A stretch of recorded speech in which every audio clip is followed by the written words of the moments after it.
Prima ancora che vengano applicati, i dazi scuotono già i mercati europei. Dopo il lunedì nero delle borse, i timori delle imprese sono legati soprattutto al clima di incertezza intorno alle possibili ricadute che potrebbero esserci per le decisioni del governo americano. Una cosa è chiara a tutti: il mercato a stelle e strisce vale 7,3 miliardi, il secondo dopo quello tedesco e francese. Dal 2019 ad oggi per il Veneto è cresciuto quasi del 30% l'export verso gli Stati Uniti. Per questo sono temi che in qualche modo ci preoccupano. Al momento i dazi annunciati riguardano l'automotive, le importazioni di acciaio e alluminio, gli alcolici, ma il vicepresidente vicario della Camera di Commercio di Venezia e Rovigo mette in guardia non solo sugli effetti diretti delle tassazioni, ma anche su quelli indiretti in seguito alla loro applicazione ad altri paesi o a determinati prodotti. È evidente che avendo noi un interscambio commerciale molto importante con la Germania, qualunque azione che vada a colpire la Germania ovviamente si ripercuote sull'Italia.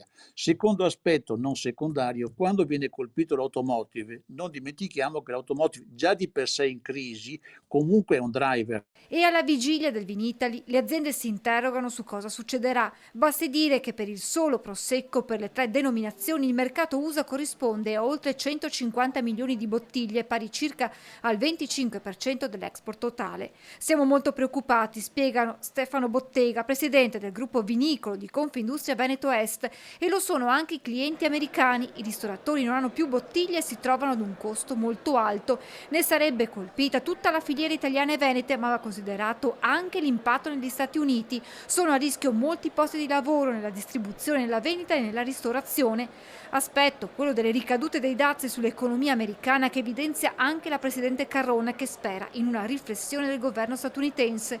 Di certo, dice, la soluzione non può essere il muro contro muro, e come Gabbatto porta l'attenzione sulla ricerca di nuovi mercati e sulla capacità di resilienza delle imprese. L'America rappresenta quasi il 25% del PIL mondiale, la Cina circa il 16%, l'Europa complessivamente circa il 14-15%.